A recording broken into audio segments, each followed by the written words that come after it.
Before I get started, I wanted to give whoever's listening a little bit of insight on what this podcast is about. Almost everyone has gone through a breakup of some sort, whether that be a breakup with an ex-partner or an ex-friend. Breakups are obviously devastating and hard, but they shape us into the people that we are today. My hope for this podcast is to make you realize that you aren't alone when it comes to going through a breakup. You can get through it, and hopefully learn something from it at the end of the day.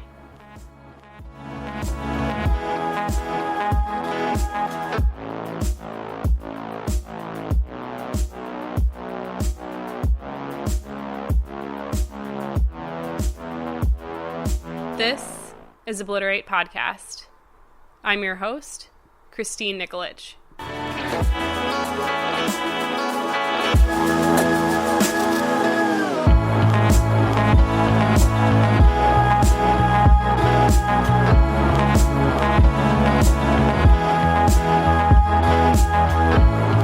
If you have any questions, comments, thoughts, or feelings about me, my guest, or just the podcast in general, feel free to email me at obliteratepodcast@gmail.com, or you can follow us on Instagram at obliteratepodcast. My guest today is Zach. He's a comedian and improviser living in New York City, and we met while interning on The Late Show with David Letterman. In this episode, Zach talks about his first long-term relationship and what he learned from entering the dating world in his late 20s.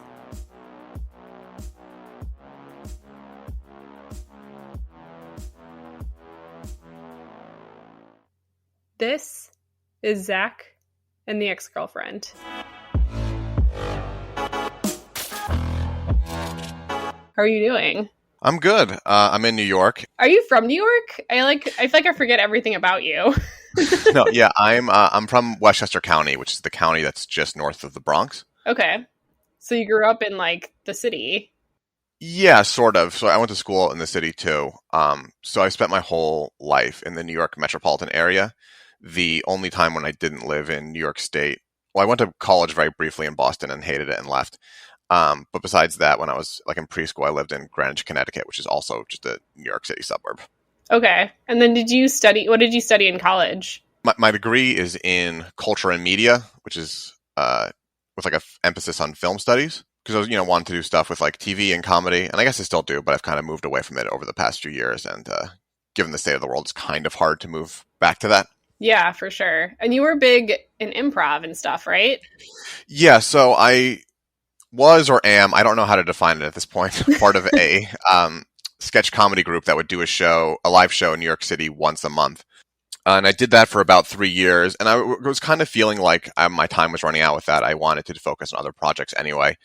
But the pandemic hit, all the theaters shut down, and we don't know when they're coming back. And a lot of the theaters in New York City, the smaller theaters where people can just go up and do whatever they want, are completely shut down. Yeah, I did improv for a while too, maybe 5 years. I also stopped. I mean, I feel like you didn't stop, you just kind of had to stop. But I kind of stopped doing that about a year and a half ago. And IO obviously closed in Chicago, which was kind of crazy. And we had a couple other theaters that closed. But yeah, I'm wondering what's going to happen with even movie theaters too. Are those even going to exist? Yeah, I mean, I think they will, but in a different form, just because with the way a theater is laid out, it's hard for a theater to become anything but a theater. So I think just people are going to, I know some people who were from UCB, and when the New York location closed, a group of them got together and are now launching their own theater, trying to follow the UCB model. So they are doing classes online right now and just having shows on Twitch while they try to build up a brand. I feel like improv classes online sounds so strange. Yeah. So, before I worked where I currently work, which is just for a tech company, I worked for UCB, and my job was selling corporate workshops. And we would sometimes get people who would say hey, our office is pretty spread out. We would like to just have some people Zoom in, before that was really even a thing, to this improv class. And we would usually say no to that because it was too weird. But I guess when that's what you have to do at this time, it's probably less weird when everyone's doing it though. That's true. Yeah, I actually just did a voiceover class through Zoom, and it was fun, and I learned a lot. But I just feel like that's so different than improv because I was able to just sit and read stuff. But with improv, you have to move around, and I don't know. Well, so we obviously met interning on Letterman together. Yes. And I just actually interviewed Tyler not too long ago, and he was on the show Oh. too, which was fun. But yeah, we were kind of talking about like how wild of an experience that was and how our expectations for the job world were kind of skewed because of that opportunity. And I'm just curious Yes. what your thoughts are on that. Yeah, so it's funny you mentioned that. Like, I had a really disappointing college experience. And like my senior year was easily the best year because not only did I intern at Letterman, but I interned for Comedy Central beforehand. Oh, wow. I didn't know that. Yeah, so I went straight from Comedy Central, like their corporate office, not on any particular show, and then I went to David Letterman. And my goal, my entire life was to work in comedy. And as I left both places, both sets of supervisors were like, "Hey, we loved having you here. We want you. We want to hire you as soon as there's an opening." I'm like, "All right, I did exactly what I was supposed to do during this experience," and then it never happened. Some people from our intern group definitely got jobs afterwards there. But it seemed like that was pretty rare. And I think, whenever you have an experience like that, you can kind of like just know the odds of like, all right, there's how many jobs there are. There's 12 of us right now. Those aren't, and every other intern group that has come before us, those odds aren't great. But you always feel like you're going to be the exception. You're going to be the one who makes it work. Just because it's hard to imagine it not happening. Yeah. And, now I'm fine with it. I feel like, I get to still do comedy and work on other projects and have other creative outlets. And again, because I worked for a comedy theater for so long, it did feel like I did come back to that world for a little bit. And I'm always trying to figure out a way to get back there. We just got to see what the world looks like in the next few months. That's true. Well, cool. So who are you talking about today? Yeah, so I'm going to be talking about the person who I was in the first long-term relationship with, which was not that long ago. So I kind of alluded to this before, but like I had a very weird college experience. So I never dated anyone in college. I also didn't date anyone in high school because I went to a weird high school. The high school I went to was a very small, literally 15 people in my graduating class. Do you want to guess what the male to female ratio of my graduating class was? Was it like 80 to 20? It was 14 to 1. Oh my God. So, and she, I was friends with her, but she was someone who I wasn't interested in dating. So obviously that didn't happen then. And then because college was so weird, I didn't date anyone in college. And then by the time I got out of that, I had no idea what I was doing. And then like something just clicked for me one day, and I got on like these dating apps, and I was just able to get like more. The first week or the first month where I kind of figured stuff out, I had like more dates that month than I had in the rest of my life combined. And for a while, I was like averaging going out with anywhere from like 1 to 3 people a week. And most of those were 1 or 2 dates. 2 of them got to be the point where they were 3 dates, and that felt impressive at that point. And then finally, there was someone who I was with for 7 months. What app did you like the best, or did you find most successful? So Hinge was always my favorite. The person I'm going to be talking about, I ultimately met on Tinder, but I did like Hinge because I felt like it was the easiest to start conversations. If anyone out there is not familiar with it, in addition to you have like 6 pictures that you can make whatever you want, but they also give you like 3 prompts. And those things are questions like, what's your dream job? What's an unusual skill? Like, who do you look up to? And it's much easier than to start a conversation with that than being on Tinder, where it's, someone will have like just 3 emojis and what their Instagram handle is. And like, you don't really know where to start with that. That's very true. Like, I developed a system that like worked really well for me. It's gross to call it a system, but what it was I would just take one of those prompts, see what her response was. And I would say a statement and a question. Because that's like what I learned was the trick was that like, if you just ask questions, they feel like they're being interviewed, and it's a little bit intimidating. If you just say statements, they don't feel like you're interested at all. So you have to start with a statement and a question for like at least 3 questions, or for at least 3 lines of dialogue, and then it kind of opens up and you can have a much more normal conversation. That's the key. Did you have the same statement every time, or did you vary it up? No, I mean, because I was looking at people's prompts, it was always related to something I found there. The things that on my profile, at least, I remember that like for a while I was saying that like, what are you really into? And I put down that I was really into acoustic covers of pop songs. Like that's all I was listening to for a period of a few months. So we would people would ask me questions about that, and I would say that there was a Russian all-girl band which would have like a tuba and a xylophone and a violin, and like that's how they would cover all their songs, and it was like really cool. I only ever went on one Bumble date, and there's nothing against the person, but Bumble always felt like so much work to me. Yeah, I never tried Bumble. I the girls I knew that were on that always met men that had like a record. Oh, really? So, yeah, they said that was like a common theme that like had jail time. So not sure why. Yeah, I have not heard that. One person I know who had success on Bumble is now engaged to a guy she met on there. So it does work, but I always felt like more comfortable starting a conversation than have someone else start the conversation, just because I felt like I had practiced that skill set. So you said that you met your ex-girlfriend on Tinder. Yes. What was the first date like? The first date, I remember it being like pretty good. We had a good conversation going. We just met at a bar, which was like kind of became like the go-to place that I would take people to, just because it was big and quiet and pretty close to where I lived.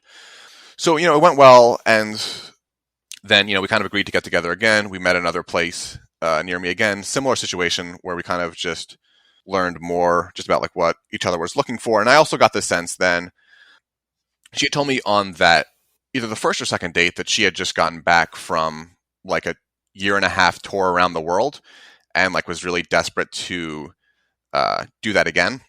And like I'm not against doing that, but also I don't want to live my life in such a way where it's very easy for me to just drop everything and just like pack up and go. Like I want to have a little bit more consistency and stability in my life.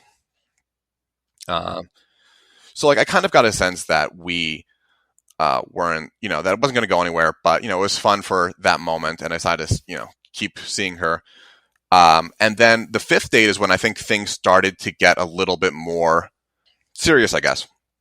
But it's also when things got a little bit weird. So she, a band that I had mentioned I liked earlier, but just happened to be coming to Brooklyn, which is where we both lived.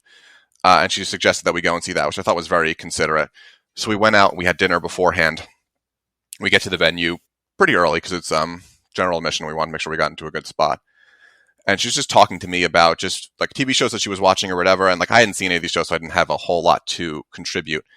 But at the end of her whole spiel about one of the TV shows, she was like, looks directly at me and is like, "Do you even like spending time with me?" Oh, which was a pretty like aggressive question, and that was kind of like a prelude to a lot of what was going to happen in the future, because a lot of it felt like that she kept wanting me to like prove my affection for her, and my opinion about a lot of that stuff is like, oh, if I'm like, the fact that I continue to want to spend time with you is indication enough that I want to spend time with you. I don't need to go there and say it or anything like that. Sounds like you guys just have different love languages. Yeah, I was going to bring that up. So she's actually the first person to have taught me that phrase. I had never like heard of it before. And like when we were like trying to figure out like why things weren't working between us, this is a few months into things. And she's like, well, maybe our love languages are just different. I didn't know what that was. She explained to me. And then when she said to me, I'm like, oh yeah, that makes a lot of sense. Were hers words of affirmation? It was words of affirmation. I think touching was a bigger one too. Because again, this is, I'm kind of going out of order here now, but that's okay. I'm just going to give the facts. Yeah. I remember like the first time we like held hands in public, she had like just hurt her ankle or something. It was in like a cast. And I had to like ask her if like she was holding hands out of affection or just she needed stability. Like she needed help.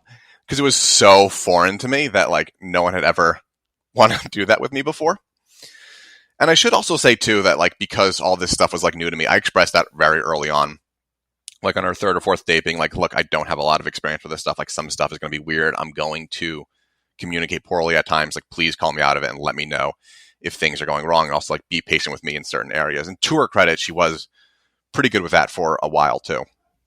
I mean, that's super nice of you to like say something about that. I didn't want anything I did to be interpreted as like malice or being inconsiderate. It was just like ignorant, and like I wanted to course correct. There was a fear early on when I first like started online dating in general, where I felt like I would have to like sacrifice people who I really liked just to learn what to do right. It didn't end like that's like and now that I'm saying it, being further away from it, it's like a ridiculous thing to fear, but like there was like a general like a fear of like, oh, if I'm like kissing someone or having sex with someone and I don't know what I'm doing, they're going to think like I'm like weird, and they're going to like quit right then and there. And then like, that's going to be like someone I have to like sacrifice to learn how to do these things. So was this girl your first like actual relationship? Yeah. So, I mean, like, well, when we ultimately broke up, and in my mind, we had been together for 7 months at that point. But I'll say why we broke up. So I'm jumping to the end now here. So spoiler alert for the entire concept of this show. But so she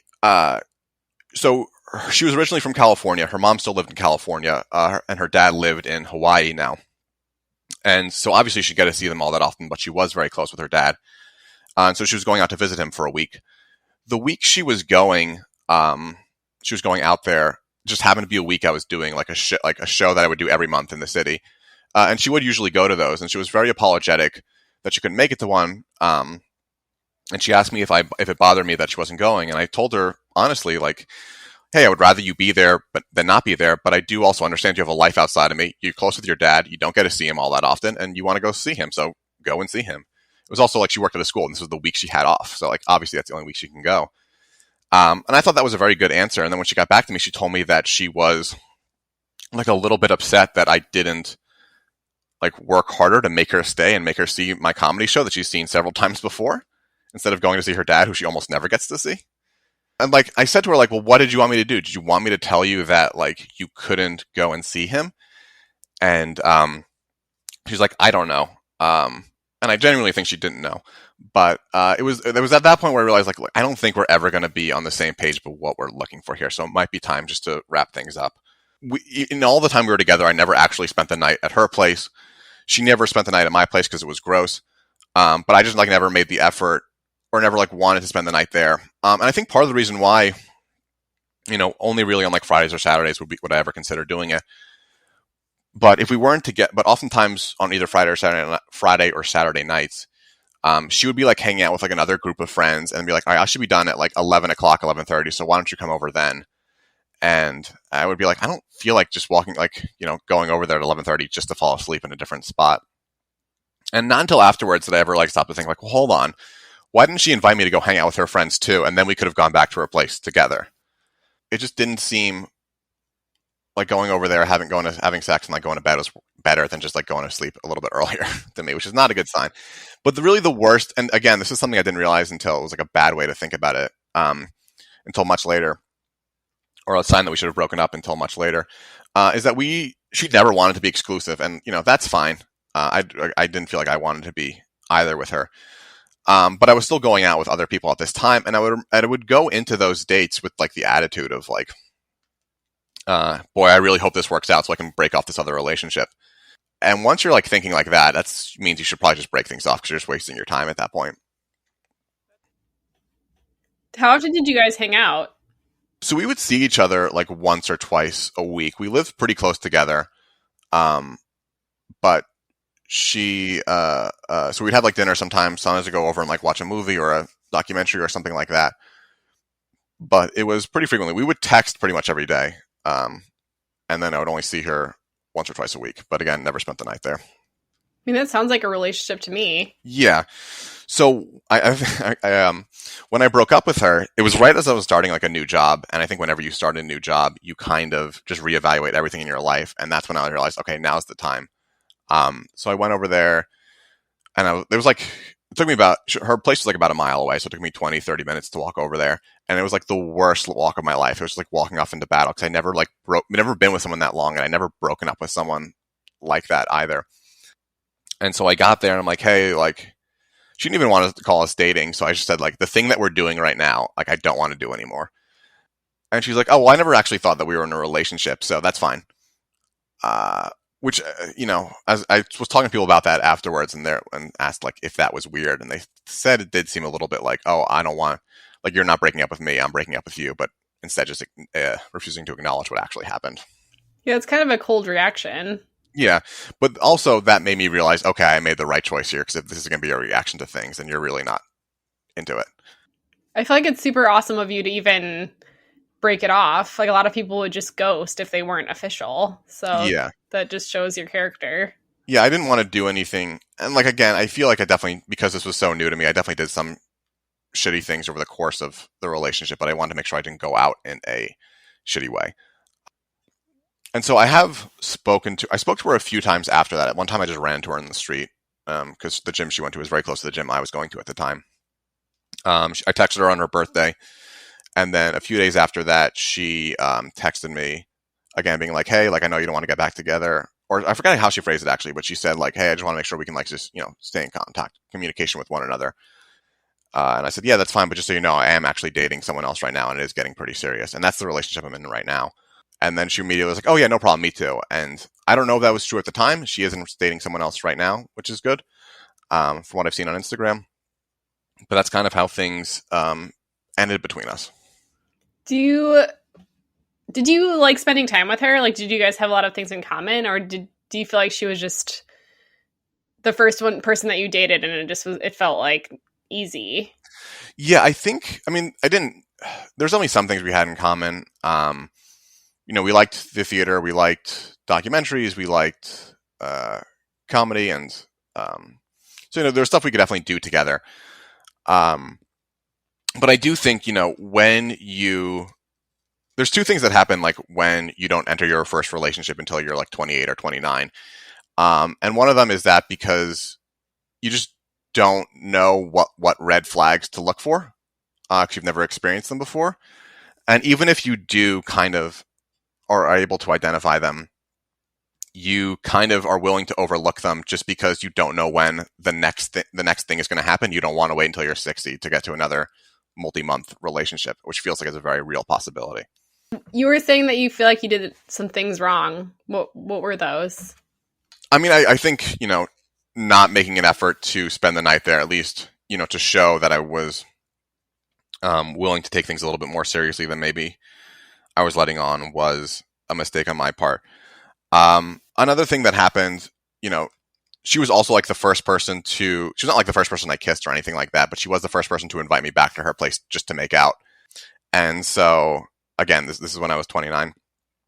Then the next week she asked me if I wanted to get together and by her again. And I just assumed that she meant like, oh, come over here and like make out again. And that's not what she meant. And that turned into like a thing. But again, what I was saying earlier too, like she called me out, like she didn't appreciate, like that was now an expectation of mine. And I was like, oh, honestly, this is so new to me. I didn't know that this was not what you were going for. And I really apologized. And she did, thank me for being so understanding. And I think also, I probably should have broken things off earlier than I did, because like I said, once you start looking for an exit ramp, you should just take it, because there's never going to be like a perfect moment to break up or anything like that. And you just got to it's just better to get it over with, I think.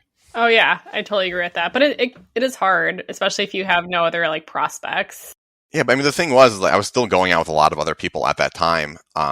And so I definitely did have other prospects. I think what I didn't want to lose was that like, this was like someone who I did feel like I could just check in with in the middle of the day, which is a nice thing to have in a relationship. And I didn't want to lose that. That is a nice thing to have, and that makes sense. And it also, since you guys weren't like officially dating, it probably just felt like a weird, like gray area. Yeah, it was just, there's a lot of weird things happening. I think, like what I said before, our communication wasn't that great. Our love languages were totally off.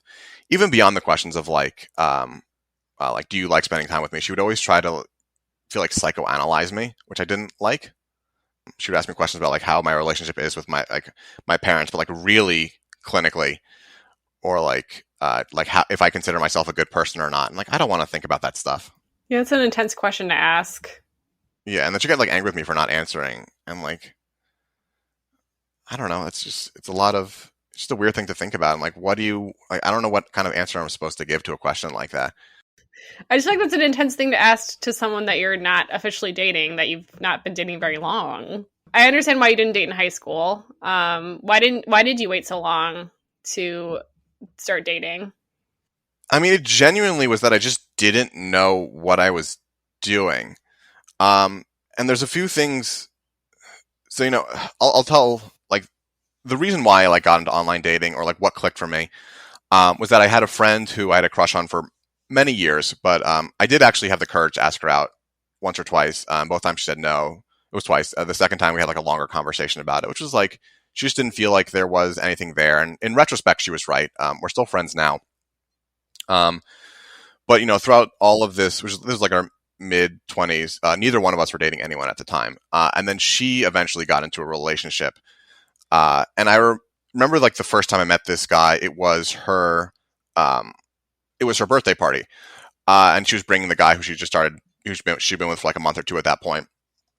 And I didn't like go to that event being like, oh, what does this asshole have that I don't have? But there are certain things that you can't help but notice. And I just remember like meeting this guy and then just being blown away by the fact that he wasn't constantly talking about like how much he hated himself or what a piece of shit he thought he was. And that like truly blew my mind. And like, you know what? Let me try, not necessarily being confident, but not showing how not confident I am. And that was a game changer. And then the other thing that happened too is like, this is a few months or maybe a year later. It honestly had never occurred to me before that anyone could even be attracted to me.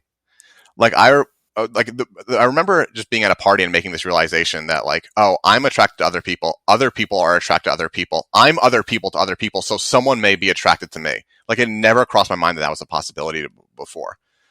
As someone who like, wasn't very social and growing up, had no friends in college, like my only way to get this information about like what relationships or dating looks like was from TV and movies. And there's a trope that I started to identify, which now I really hate, which is that like the only way to like enter into a relationship, like entering a relationship on TV is never two people being like, we're kind of having fun together, let's see where this goes. It's always someone does like the right amount of work and says the right amount of things, or alternatively, like I really hate the Jim and Pam relationship in The Office because I watched that the worst time of my life when I was like in middle school and high school. Because what that relationship just shows, if you just hang around long enough, and you want to date someone and they don't, eventually they'll realize that they were wrong and you were right and you should have been a couple the whole time. And there's so much of that relationship in TV and movies. I just thought that's what you had to do, is just like hang around long enough and eventually things will just happen. But you need to be more proactive than that, and also not just openly express all of your self-doubt immediately. That's really good advice. And yeah, I feel like a lot of people do that, especially our generation. I feel like we're very like cyclical and self-loathing. I don't know. So I feel like it's an easy thing to do, just be like, I suck, like, and to say that immediately. But I think that's good advice to just like have confidence. When I was doing the online dating, it was a lot of like, I don't know where this is going to go, but like I'm willing to roll the dice on this. And like the worst thing that happens is it just kind of like a boring evening. And I also think that's like different for men and women, what the worst case scenario is. But for me, it was like just a big dude. The worst thing that happened was like, I'm just kind of bored. And like, that's an okay thing to risk. Yeah, I think so too. It is like a daunting thing too, like dating multiple people a week and having to remember everything and telling your same story over and over again. Like it can get old. Yeah, I mean, there was one week, and this is when I realized, okay, I need to slow down and stop what I'm doing because this is not healthy, where I got more people to agree to go out with me than there were days in the week. That period in my life, I was definitely just making up for lost time, and I was going out with as many people as I want just to make up for lost time. And then I was like talking to everyone about it. Like I made it a whole big part of my personality, being like, I got to tell you about this date that I went on. And after like 4 months of that, my friends were like, no, you don't need to tell us that. We know what happens. You had a small conversation with someone you're never going to see again. I think this longer relationship, the one that lasted 7 months, it did force me to course correct a lot. Being like, don't be in a relationship just for the sake of it.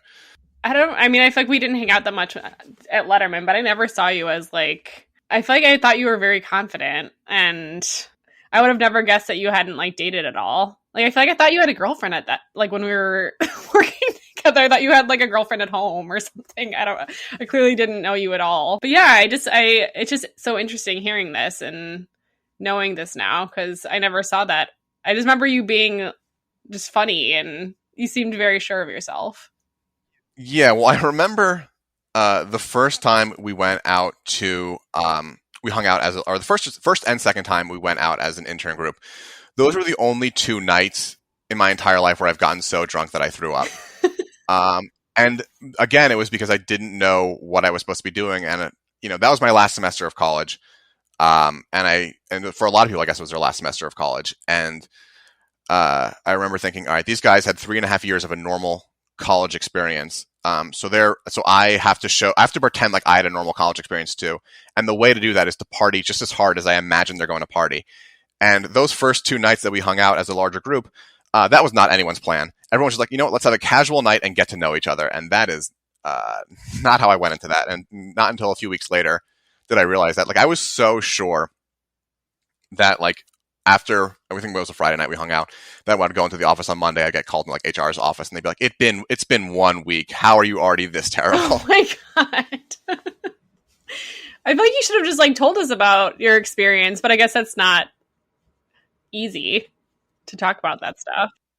It's only in the past few years where I've started to feel more comfortable talking about this stuff. And the thing that, like, I feel like whenever you have a problem and then you fix that problem, you get really pissed off at people who are still going through that.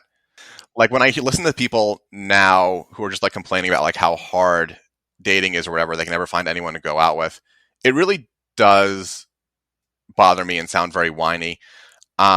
Partially because, like, I figured this out, so I feel like anyone can. And that's the reason why I'm okay talking about this, because, like, I know, even though no one ever talks about, like, being, like, a late bloomer or anything like that, at least to the extent that I was, there definitely are other people who are going through that, and telling these stories and, like, saying, like, how to fix them is the way to stop people whining about it.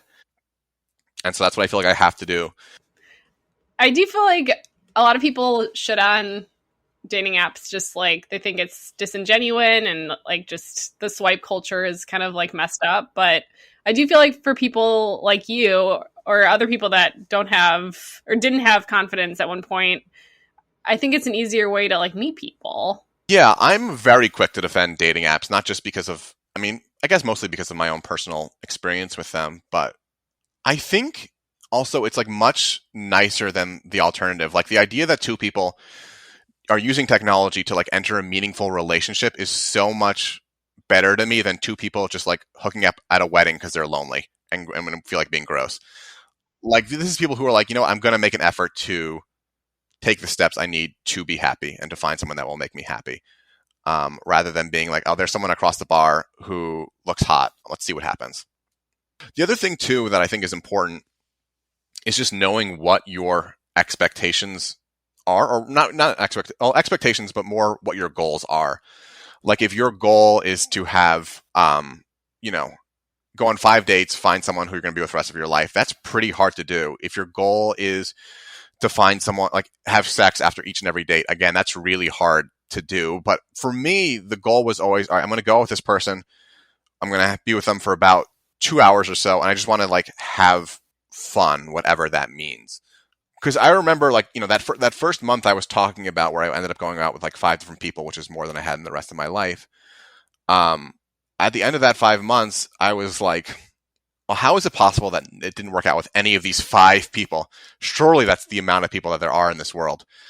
Obviously that's not true, but, having those experiences and, like, knowing, like, what I was, it also helps you just it's kind of a gross way to say it, but, like, just calibrate yourself and know what it is that you're looking for. What do you want in a partner? And meeting all these different people, you kind of get a sense of what it is that you like and what you need.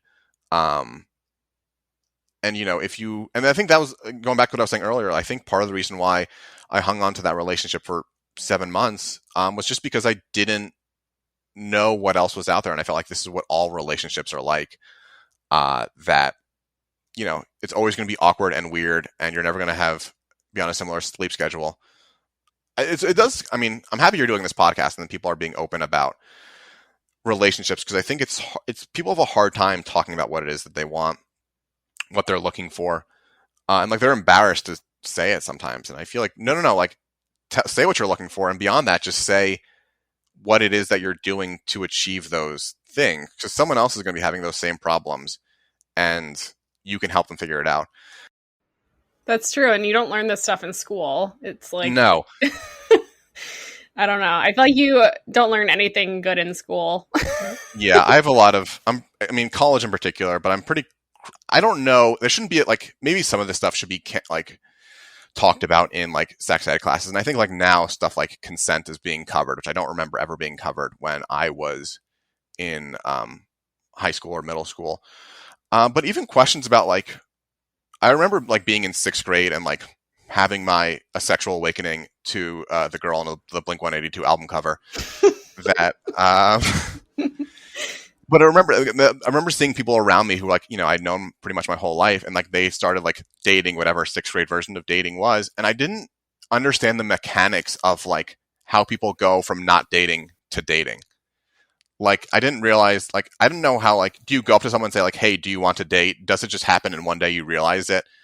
And I guess both of those things are true, but like you don't even know who you're supposed to ask those questions to, because you definitely don't want to talk about it to your parents. Like it's even weirder to talk about it to your teachers or whatever. And you don't want to ask your friends too, because you don't want your friends to know that you don't know, when in truth they don't know either. You know, I'm not like, I think there must be something so nice about being in middle school or high school and just being like, all right, no one knows what they're doing, let's all just figure this stuff out. And maybe like that's where like games like Spin the Bottle and like 7 Minutes in Heaven came from, that people were just being like, let's just figure this out because I don't know how to ask anyone else how to figure this out. So we're just going to pair up and do our best. Probably. And I'm like so opposite of you in all this, because I was like boy crazy out of the womb. I've been like obsessed with kissing and like relationships and just like being with someone since like I had my first boyfriend when I was like in 5th grade. Yeah. I think I mean I had like a girlfriend when I was in 6th or 7th grade, but it lasted 3 days more specifically, it lasted 3 lunch periods. Oh. And maybe 1 AIM conversation. You know, I have a heterosexual sister and a gay brother, so I'm the only one of my siblings who likes girls. So I felt like I was also a lot of pressure on me to like do this stuff, because like my dad was like really pushing for me to like date anyone. They like whenever he like saw me like came to one of my shows and like saw people in the audience, he would ask me about like every woman there. But you know, there's a lot of like weird pressure like that too. I also have a very large extended family, and all of my cousins were like in relationships before I was. I think I'm like one of the only ones who's like not married or engaged now. I mean, I feel like, yeah, my parents are still happily married, and they like got married after like 4 months of dating and all this stuff. And all my friends are married basically. It is like, I hate that pressure. It's just, and I hate like the ticking time clock of your like uterus and all this shit. Yeah. Just sucks. I just don't want to get old and like have to like worry about all this stuff. It's always so interesting whenever I talk to someone who's not like a straight guy about dating, because it seems like it should be a similar experience, but it ends up being so wildly different. Like when I look at like what, you know, the messages that like women receive on dating apps, I'm just horrified that people have to deal with that. And like we were saying too, like just like the biological factors as well. And even for me, like during that period where I was going on a lot of online dates or whatever, I was very easy for me to say to myself, you know what, I need to take a break. I'm going to go like 3 weeks without without going out with anyone and just catch my breath. Whereas I feel like for women, if they can like have that thought, but dudes are still going to approach them on the street and they just can't totally turn it off. So what did you learn from this relationship with your first girlfriend or whatever she was? I think I got a better sense of just what it is that I'm looking for in a relationship and how to be the person that other people are looking for. I guess like what I said earlier about having to sacrifice people just to learn this stuff ended up being true maybe. But also I think, you know, if you're unhappy or you feel like things aren't going anywhere, there's no shame in breaking it off as soon as you make that realization. I think there's like a tendency with everyone where like you can kind of see that it's not going to work out, but you want to burn it to the ground before you fully leave. And like, don't waste your time with that. Just get out like when you can and when you feel like you need to. Have you taken a lot of what you learned in your last relationship into this new one? Yeah, I mean, it's hard. It's like, it could just be that being with a different person makes a big difference. Obviously that's part of it. But I also think just having like, you know, more open communication about what it is that you are looking for, and like what the other person needs to do in order for things to continue to work is important. Just as an example, I am a slob. if no one makes me, I will not clean up after myself. And my girlfriend is not like that at all. And so just like her saying me like, look, these are the things you need to do to like keep this apartment clean and to keep me happy. And then we'll be fine. And I get about like 80% of it right. That is, having those conversations is helpful. And just like reminders being like, hey, I don't like it when you do this, so don't do this. Talk to people about it. And obviously too, like if their demands and what they want of you is unrealistic, there's no shame in getting out of there. Like I would like when, the ex was saying to me, like, you need to compliment me more. That is so not in my wheelhouse that even if I wanted to do it, I just couldn't. But making sure that I put my plates away, I can do that. Are you guys living together? Yeah. So we have, we had already discussed moving in together starting in like February, and then with the intention of moving in together in the summer. And then the pandemic hit and we moved in together pretty shortly after. Like I spent a few weeks at her place, but she had like a studio apartment, which was not ideal for the two of us working. And my parents had a vacation house up in Massachusetts, so we just drove there. I spent like 6 weeks there while we waited for our new apartment to be ready. I moved in with my boyfriend in October. How do you feel like it's been going? Just like, I feel like it's just moving in with someone during this time is so different than it would be if quarantine wasn't a thing. It just feels very different. Yeah. The hardest thing for me has been, for so long, I just had like a TV in my bedroom and can just watch whatever I wanted when I wanted, play whatever games I wanted. And now we have a TV in our bedroom and a TV in our living room, but all my electronics are hooked up to the one in the living room, and just having to share that space with someone again has been difficult.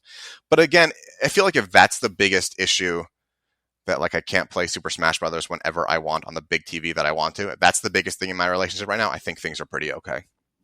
I agree. Well, that's great. I'm glad things are going well.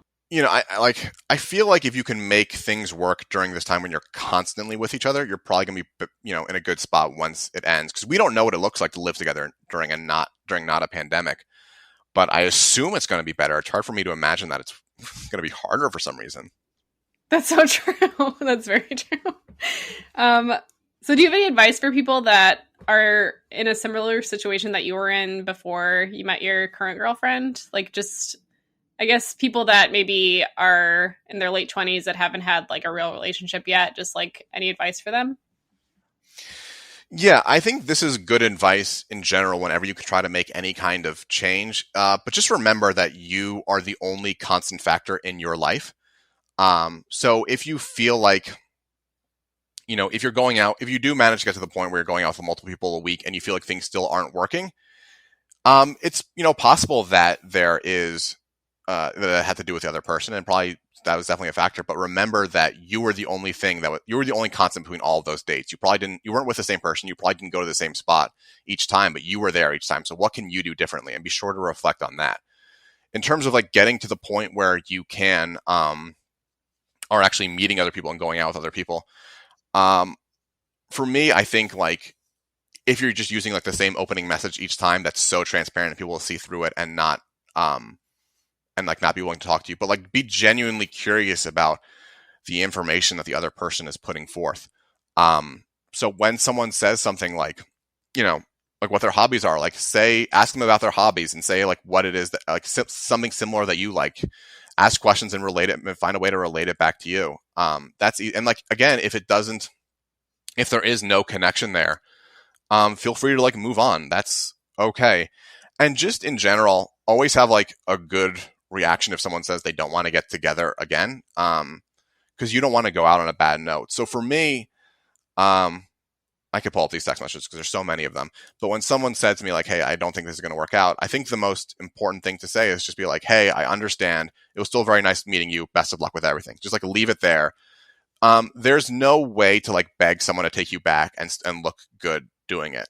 And so feel like be okay with moving on. I feel like that's very simple, but like good advice. I think we have a tendency to overthink it. And again, I blame Jim and Pam for this. Like, it's so much easier than people make it out to be. Like, there's a whole genre of movies and TV shows where someone goes on a journey to be worthy of someone else. And that's not really how it happens. It's just like two people decide they want to, take a risk and see what happens between the two of them. But like, you don't earn anybody by doing the right things. You just kind of, just don't be an asshole and hope that you have like some chemistry between someone. Well, cool. This is great. It was awesome talking to you. Thanks so much for being open and honest. And yeah, this was fun.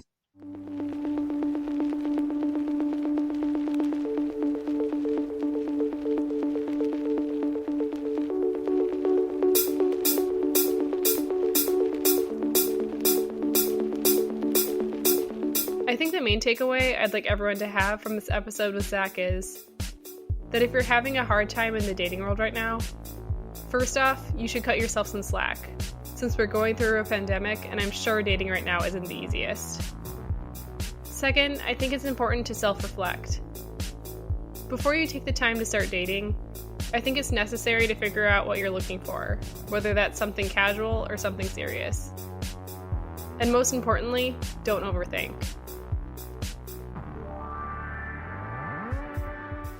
Obliterate Podcast is produced by me, Christine Nikolic. Special thanks to Diala for providing the theme music. Please follow Obliterate Podcast on Instagram. And if you have any questions, feedback, or are interested in being a future guest, feel free to email me at obliteratepodcast@gmail.com. Please like, subscribe, comment, and share this podcast with your friends and family. And thanks so much for listening.